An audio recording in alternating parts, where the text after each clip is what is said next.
centralized exchanges. Can you see us? Okay, I guess first of all, do we need them? And if we don't need them, but they're nice to have, or even if we do need them, what value do they bring? Is that another, secret weapon? Is that something that if you look up on Twitter and see that some big exchange listed PulseChain or PulseX, does that, propel us forward in some way? No, there's no doubt about it. More eyes on us. I mean, if the centralized exchanges do bring value because they've brought value to Ethereum and Binance, all these other tokens. There's no even dumb meme coins that are worthless today but rose to fame during the last cycle, right? All because of centralized exchanges. People go and buy them and and sell them and do stuff like that. So yes, if we had a centralized exchange that would list us, great. The problem is though, there's two sides to that. It's great for exposure, great for bringing money and capital in, but the other side is it's also controlled and regulated, right? So you always have to worry about that, and that's something. It's a lot of red tape. So for Richard to like start his own centralized exchange or some other someone with a lot of money wants to do it, it'd be really expensive and very hard to do. And there's a lot of red tape. There's probably a lot of corruption, just like anything else in government, that you would have to probably bow the knee to in order to do it. And that's some people just aren't willing to do. And I can't blame them. Is that something? I mean, it sounds like there's some different efforts in the community. I don't know much about them, but it seems like at least publicly, maybe privately too, there are some people who are very interested in getting exchange listings and otherwise getting the exposure for PulseChain. Is that what happens in the next few months? Would you be surprised to see some community member or whoever else to retweet some exchange that listed PulseChain based on the community doing the work? Oh, I think it'd be very possible. We need to have.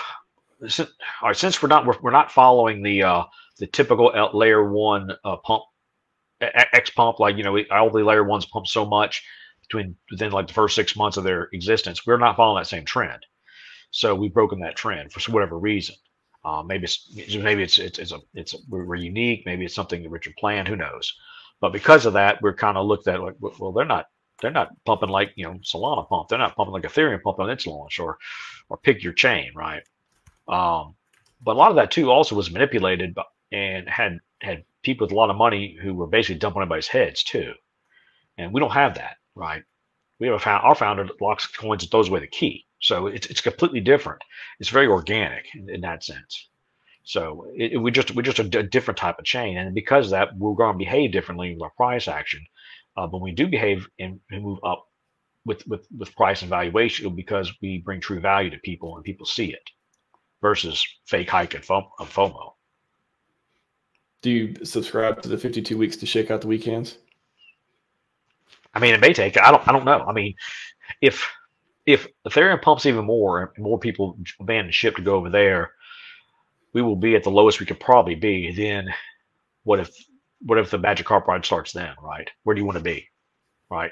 What's your potential there versus say a 3x over on Ethereum? That's the biggest. That's one of the biggest points too. Is just anyone out there thinking of moving their money to another chain or about to give up.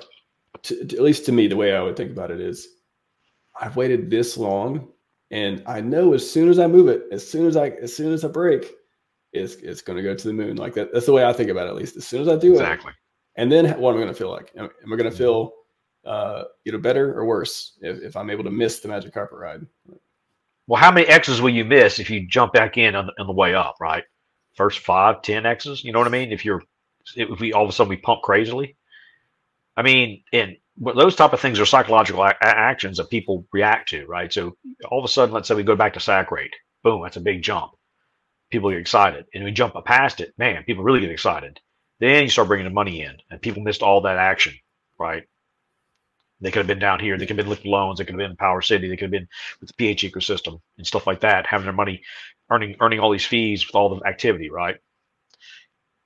They could have been placing limit orders the whole time, catching all these pumps and, and increasing their positions, swing trading. They could have done all these things, but no, they left to chase a pump somewhere else.